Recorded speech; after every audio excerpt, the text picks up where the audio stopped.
Good morning students, welcome to 11th class. बहुत बढ़िया लगा बेटा आप लोगों के साथ इस तरीके से मिलते हुए, क्योंकि हम लोगों की 11th क्लास अब की बार और सालों से बिल्कुल अलग है। ना मैं आपके सामने हूँ, ना आप मेरे सामने हो। हम लोग YouTube के माध्यम से एक दूसरे के सामने आ रहे हैं, लेकिन फिर भी बेटा कोशिश यही रहेगी हर हाल में कि आपको एक प्रभावशाली अधिगम या लर्निंग करवाई जाए। ठीक है, और इसके लिए जरूरी है आप लोगों का मेरे साथ हर एंगल से जुड़ना, क्योंकि ये तो आप लोगों को पता है कि मैं आपके लेवल पर आकर समझाती हूँ, ना कि अपने लेवल पर।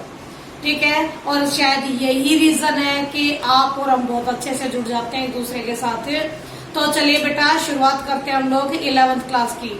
11th क्लास की शुरुआत करने से पहले सबसे पहले आप लोगों की ये बुक है 11th क्लास की पॉलिटिकल साइंस की। ठीक है, इस बुक से आपको 11th क्लास के सारे महत्वपूर्ण टॉपिक करवाए जाएंगे। जितने भी इम्पोर्टेंट पार्ट्स है वो आप लोगों को बहुत अच्छे तरीके से हिंदी और इंग्लिश दोनों में करवाए जाएंगे। ठीक है, इसमें आप लोगों के तकरीबन 10 चैप्टर है। 10 चैप्टर में जो सबसे ज्यादा महत्वपूर्ण और आप लोगों को 11th 12th और 12th के बाद आने वाली पढ़ाई में हर जगह काम आएंगे।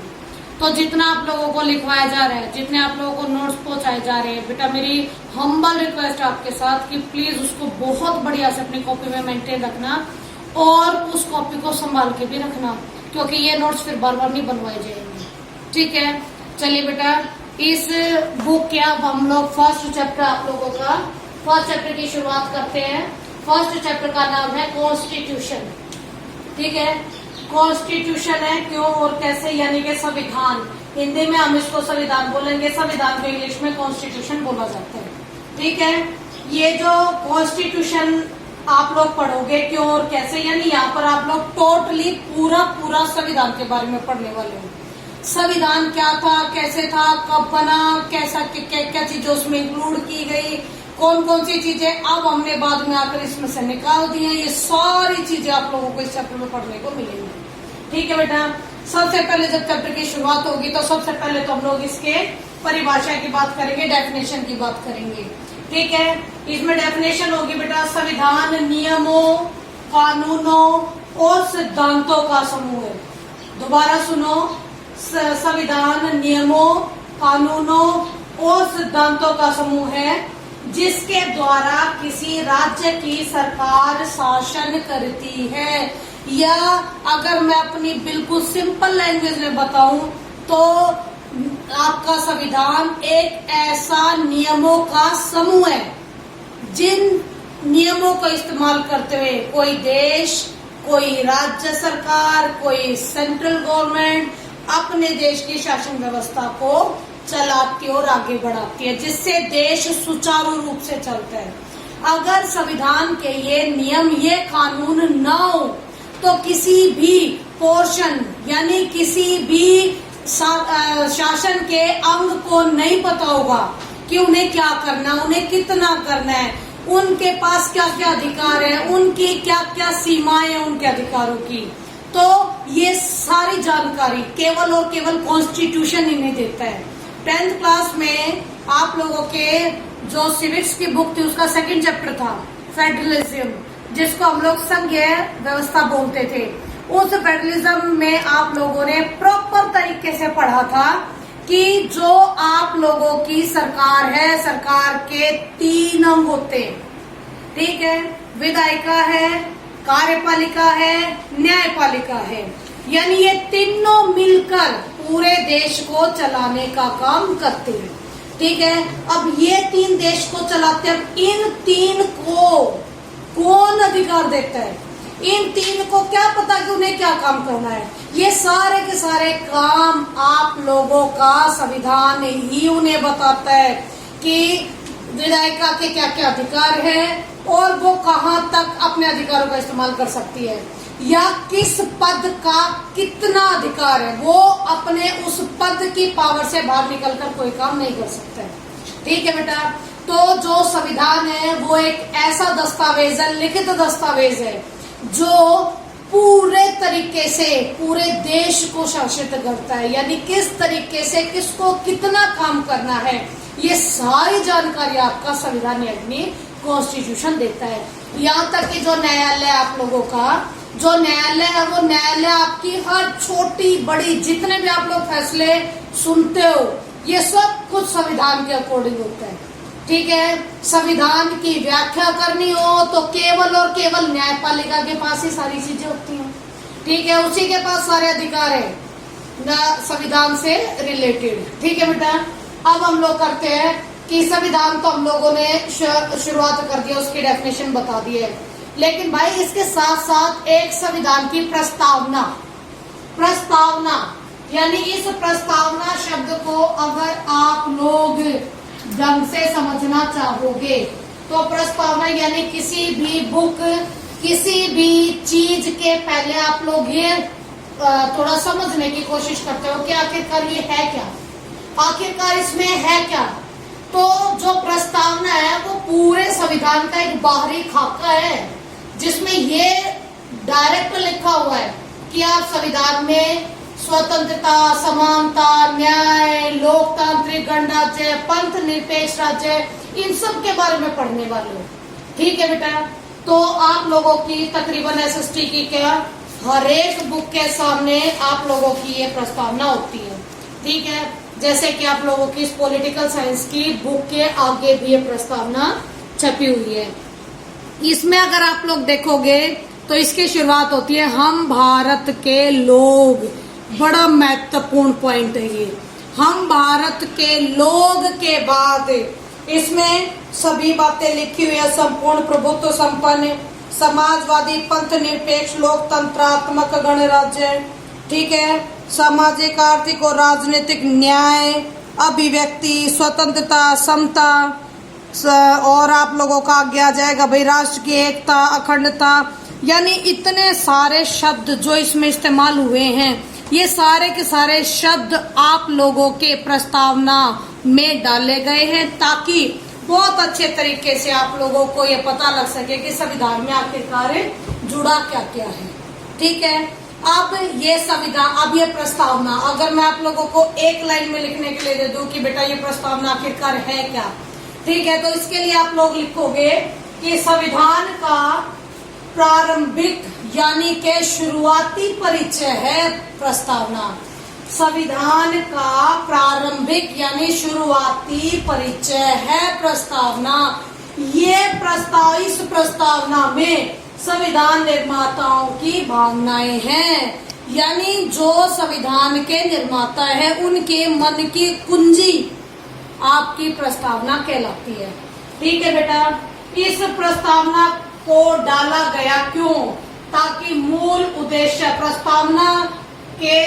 प्रस्तावना इसलिए डाली गई ताकि संविधान के मूल उद्देश्य सभी को याद रहे। संविधान लिखते वक्त एक भी पोर्शन ऐसा छूटे ना जो संविधान में व्याख्या ना किया गया हो, या फिर संविधान बनाते वक्त हर तरह की विचारधारा को उसमें डाला जाए, संविधान को किसी भी एंगल से छोटा ना जाए, यानी हर विचारधारा हर वर्ग के लोगों के बारे में विचार के साथ काम हो, इसीलिए इस प्रस्तावना का निर्माण किया गया।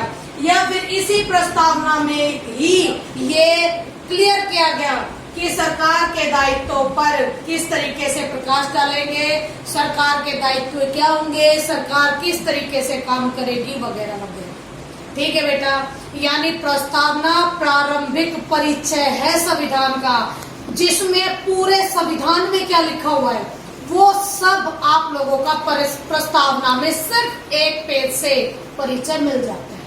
ठीक है बेटा, इसके बाद ये तो हो गया आप लोगों का सिंपल सी जानकारी। ठीक है, अब हम बात शुरू करेंगे कि आखिरकार हमारा संविधान बना कैसे।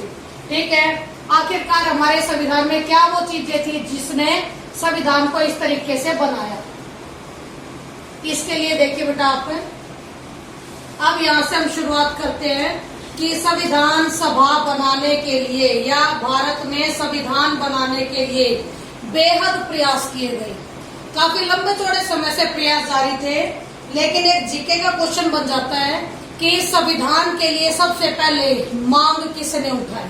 ठीक है, तो आप लोगों को एक नाम याद रखना है, मोतीलाल नेहरू। ठीक है, ये वो व्यक्ति है जिसने सबसे पहले भारत के लिए संविधान होना चाहिए इस बात पर प्रकाश डाला था। ठीक है, और इन्होंने सीआर दास के साथ मिलकर एक पार्टी बनाई थी, याद करो 10th में पढ़ा रखा है ये, जिसका नाम था स्वराज पार्टी।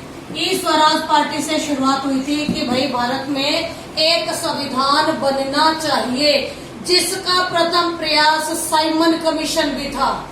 ठीक है, साइमन कमीशन वाला पोर्शन जब आप लोगों को याद आ जाएगा। ठीक, वो भी इसी वजह से आया था कि संविधान के बनाने का प्रथम प्रयास किया गया था अंग्रेजों के माध्यम से, लेकिन भारतीयों ने इसका विरोध कर दिया था।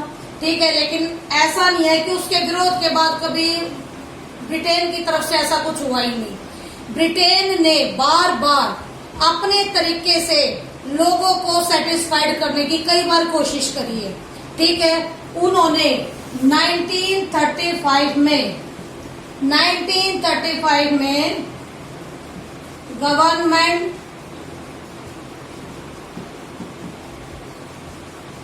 ऑफ इंडिया एक्ट लेके आए थे ब्रिटिश सरकार, ताकि जो लगातार ये बोला जा रहा है, ये कहा जा रहा है कि भारत में संविधान बनना चाहिए, जो हर प्रांत से बातें निकल के आ रही थी भारतीयों की, उसको, उन विचारधाराओं को या उस मनोभाव या भावनाओं को कंट्रोल करने के लिए गवर्नमेंट ऑफ इंडिया एक्ट लेके आए थे। लेकिन भारतीयों ने इसको बहुत ज्यादा नहीं सराहा और उन्होंने अपने तरीके से अपने आप संविधान बनाने की मांग उठाई। ठीक है, इसके लिए पहले क्रिप्स मिशन 1942 में और इसके बाद 1946 में कैबिनेट मिशन आया था। ठीक है, हालांकि क्रिप्स मिशन भी आप लोगों का फेल रहा, क्योंकि जिस तरीके से ये लेके आ रहे थे कि हम लोग इस तरीके से भारत के संविधान को तैयार करवा देंगे, वो भारतीयों को पसंद नहीं आया, ना कांग्रेस को ना मुस्लिम लीग को।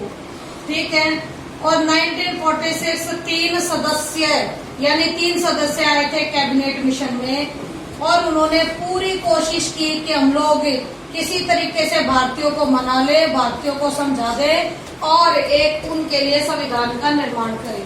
ठीक है, हालांकि कैबिनेट मिशन भी फेल रहा था, लेकिन इसी को आधार बनाकर बाद में हमने अपनी संविधान सभा के गठन का प्रयास किया था। ठीक है बेटा, आई होप सो ये आप लोगों को दिमाग में बिल्कुल अच्छे से बैठ चुका होगा। इसके बाद आता भाई तुम्हारा 1946 के बाद की स्टोरी की 1946 के बाद आखिरकार हुआ क्या था। अब देखो बेटा, 1946 9 दिसंबर 1946 ये था वो ऐतिहासिक दिन जब हमारे देश में संविधान सभा का निर्माण किया गया था। ठीक है भाई, संविधान सभा आप लोगों की 9 दिसंबर 1946 को बनी थी। ओके, लेकिन ये 9 दिसंबर को जब आपकी संविधान सभा बनी थी, उस वक्त जो सच्चिदानंद सिन्हा था, नाम याद रखना, सच्चिदानंद सिन्हा, ये उस वक्त ये अस्थायी अध्यक्ष बनाया गया था संविधान सभा का, कॉन्स्टिट्यूशनल असेंबली का। ठीक है, संविधान सभा को कॉन्स्टिट्यूशनल असेंबली बोला जाता है। ओके, इसका अस्थायी यानी कि परमानेंट नहीं था। ये 9 तारीख को जब बैठक हुई थी तो सच्चिदानंद सिन्हा इसका हेड बना था, अध्यक्ष बना था। ठीक है, इसके बाद जिस वक्त ये पहली बैठक हुई थी उस वक्त तकरीबन 389 सदस्य थे इसके अंदर। ठीक है, 389 सदस्य थे जब आपका संविधान सभा की पहली बैठक 9 दिसंबर 1946 को हुई। इसमें 389 में तकरीबन 292 प्लस 4 प्लस 93, यानी ये व्यक्ति, जब ये व्यक्ति अलग अलग प्रांतों से कैसे थे देखिए बेटा, जो 292 थे ये थे आप लोगों के ब्रिटिश प्रांतों से। ठीक है, ये थे ब्रिटिश प्रांतों से आपके फोर्थ है चीफ कमिश्नर वाले हिस्से से, चीफ कमिश्नरों वाले हिस्से से, और 93 थे देसी रियासतों से।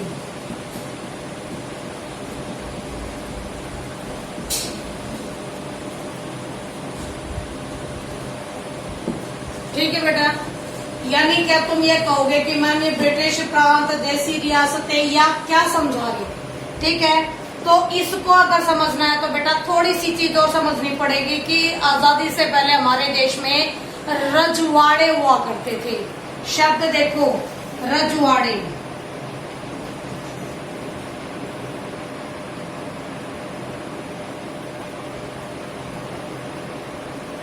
ठीक है, रजवाड़े वो होते बेटा जिसमें राजाओं का शासन होता है।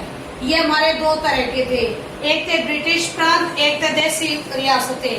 ब्रिटिश प्रांत में डायरेक्ट आप लोगों के ब्रिटिश का जो कहते हैं कि हस्तक्षेप चलता था, उन्हीं के अकॉर्डिंग काम होता था। लेकिन देसी रियासतों में काम तो राजा करते थे, लेकिन उनके जो काम करने का तरीका था वो ब्रिटिश से काफी कुछ क्या कहें उसको कि ब्रिटिश जब बोलते थे, ब्रिटिश जो बोलते थे वो उसी तरीके से काम करते थे और समय समय पर नजराना देते रहते थे। हाँ, एक प्लस पॉइंट ये था कि यहाँ पर राजा इंडियन बैठा ही रहता था। ठीक है, राजा कुछ एक अपने मन से और कुछ एक ब्रिटिश सरकार के मन से काम करता था। ठीक है, तो ये व्यक्ति आपके थे जिस वक्त ये बनी थी, यानी कि आपके टोटल सदस्यों की संख्या 389 थी। ओके बेटा, अब ये कहोगे कि मैम ये 389 में आखिरकार थे कौन कौन? बेटा 389 चुनते वक्त बहुत दिमाग लगाया था, बहुत दिमाग लगाया गया था। भारत के तकरीबन किसी भी वर्ग को नहीं छोड़ा गया था। प्रत्येक वर्ग से, प्रत्येक प्रांत से लोगों का चुनाव किया गया था ताकि देश में कोई ऐसा हिस्सा ना बचे जहाँ से लोगों को ना लिया गया। ठीक है, और इसके लिए उन्होंने जो आप लोग एडल्ट यूनिवर्सल एडल्ट फ्रेंचाइज का इस्तेमाल करते हो, यानी कि वयस्क मताधिकार का जो इस्तेमाल करते हो, उसका इस्तेमाल यहाँ नहीं किया गया था। ठीक है, यहाँ पर जो आप लोगों की संविधान सभा या कॉन्स्टिट्यूशनल असेंबली बनी थी उसमें तकरीबन 82% कांग्रेसी चुन के आगे थे। ठीक है, 82% कांग्रेसी चुनकर आगे थे, जिसके कारण जो आप लोगों का मुस्लिम लीग थी, मुसलमानों की जो पार्टी थी मुस्लिम लीग, उसने इसका विरोध किया और वो संविधान सभा का बहिष्कार किया। संविधान सभा में मुस्लिम लीग के मेंबर नहीं आए क्योंकि उन्होंने ये कह के आरोप लगा दिया कि इसमें तो अभी भी ज्यादातर जो प्रभाव है, जो काम है वो कांग्रेसियों का है। ठीक है, अब यहाँ पर ये काम भी फिनिश आपका, यानी कि 389 सदस्यों के साथ 9 दिसंबर 1946 को संविधान सभा की शुरुआत हुई और दोबारा से जब इसकी बैठक 11 दिसंबर 1946 को हुई, 11 दिसंबर 1946 को हुई, तो इसमें स्थायी सदस्य बन गया था। स्थायी सदस्य का चुनाव कर लिया गया था और ये स्थायी सदस्य आप लोगों का था डॉक्टर राजेंद्र प्रसाद। डॉक्टर राजेंद्र प्रसाद। ठीक है बेटा, ये डॉक्टर राजेंद्र प्रसाद से रिलेटेड एक बात और बताऊं कि जब हम लोग आजाद हो गए थे तो हमारा पहला राष्ट्रपति डॉक्टर राजेंद्र प्रसाद ही बना था। ठीक है, अब इसके बाद आता है भाई 11 दिसंबर को आपके दूसरी इसकी बैठक होगी है। इसमें 13 दिसंबर से लेकर 1946 को उद्देश्य प्रस्ताव पास हुआ जो कि आपके 19 दिसंबर तक चला। ठीक है, 19 दिसंबर तक चला आपका ये, यानी कि उद्देश्य प्रस्ताव आप लोगों का तकरीबन 13, 14, 15, 16, 17, 18, 19 यानी कि 6-7 दिन तक खूब उद्देश्य प्रस्ताव पर बातचीत हुई है। उद्देश्य प्रस्ताव ये आप लोगों के पंडित जवाहरलाल नेहरू लेके आए थे। पंडित जवाहरलाल नेहरू के अनुसार इस उद्देश्य प्रस्ताव के माध्यम से उन्होंने प्रत्येक उद्देश्य को रखा कि हम संविधान बना रहे हैं तो उसमें किस किस उद्देश्य को, किस किस बात को ज्यादा महत्व दिया जाएगा। ठीक है, बहुत इंपॉर्टेंट है ये हमारे संविधान के लिए जो उद्देश्य प्रस्ताव पास किया गया था। ठीक है बेटा, हमारा संविधान इसमें टोटल 166 बैठक हुई थी। ठीक है, 166 बैठक हुई थी और इसको बनने में तकरीबन 2 साल 11 महीने 18 दिन, यानी अगर मैं लगभग कहूं कि आपके तकरीबन 3 साल लग गए तो गलत नहीं होगा। ठीक है, यानी 2 साल 11 महीने 18 दिन में ये फिनिश हुआ। इसके बाद एक छोटी सी आखिरी बात आप लोगों को इस वीडियो में समझानी है बेटा कि इसमें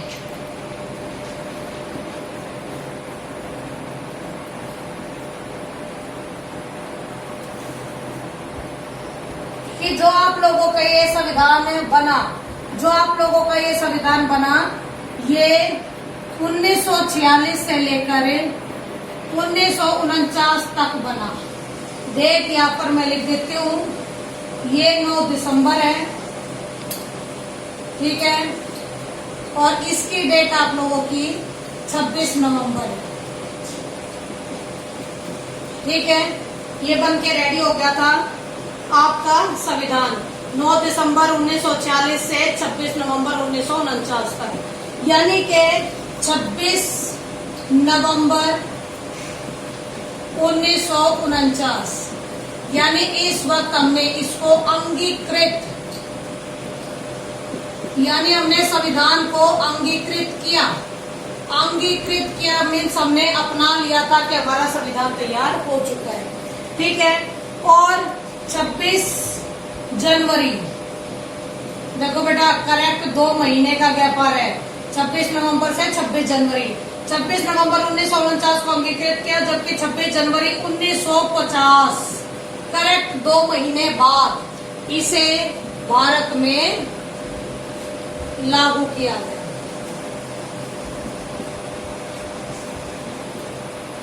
ठीक है बेटा, अब एक छोटी सी आखिरी बात इस वीडियो की कि ये 2 महीने का टाइम पीरियड हम लोगों ने क्यों लिया।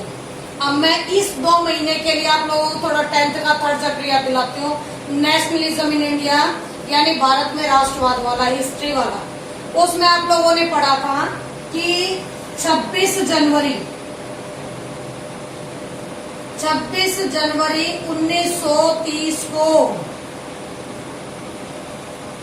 भारत में पहला स्वतंत्रता दिवस मनाया गया था। बेटा आप लोगों को मैं दोबारा फिर बोल के बता देती हूँ कि 26 जनवरी 1930 को पहला स्वतंत्रता दिवस मनाया था। इसका डिसीजन हम लोगों ने 1929 के लाहौर अधिवेशन में ही ले लिया था। ठीक है, अब इस 26 जनवरी को महत्वपूर्ण बनाए रखने के लिए हम लोगों ने यहाँ 2 महीने का वेट करना ठीक या फिर कहे कि मुनासिब समझा। ठीक है, यानी कि आपकी 26 जनवरी को महत्वपूर्ण तिथि रखते हुए हम लोगों ने इस 26 जनवरी 1950 को इसे लागू किया। इसे किसे? संविधान को लागू किया और भारत को एक गणतंत्र देश बनाया। गणों का तंत्र, यानी विभिन्न राज्यों का शासन, विभिन्न राज्यों के समूह का शासन। ठीक है, और हम लोगों ने आज जो आप लोगों को पता है, जो आप हर साल मनाते हो, 26 जनवरी 1950 ये लागू करने की डेट को हम लोगों ने हमेशा के लिए अपने इतिहास में ऐतिहासिक तिथि बनाने के लिए इसको गणतंत्र दिवस के रूप में मनाना शुरू किया, क्योंकि ये हमारे पहला स्वतंत्रता दिवस थी कभी ब्रिटिश शासन के टाइम पर। और जो एक्चुअल में, जो रियलिटी में हम लोग 15 अगस्त को आजाद हुए थे, हमने इस 15 अगस्त को अपना स्वतंत्रता दिवस या फिर इंडिपेंडेंस डे के रूप में हम लोग मनाते ही हैं। ठीक है बेटा, अगर आप लोगों को ये इस वीडियो में थोड़ी सी भी अगर डाउट रहता है तो बेटा मुझे कमेंट करके पूछ सकते हो कि मैम मुझे ये समझ में नहीं आया, मैं उसका आंसर देने का काम करूंगी। ठीक है, और यूट्यूब पे जो आप चैनल जिसके माध्यम से आप लोगों के पास ये पहुंच रही है, इसे सब्सक्राइब कर लेना ताकि जितने भी वीडियो बने आप लोगों तक आसानी से वो पहुंच सके। ठीक है, और कोशिश मेरी यही होगी बेटा कि जो इंग्लिश मीडियम वाले बच्चे भी वो भी बेहद बढ़िया तरीके से चैप्टर्स को समझ लें। Okay, thank you.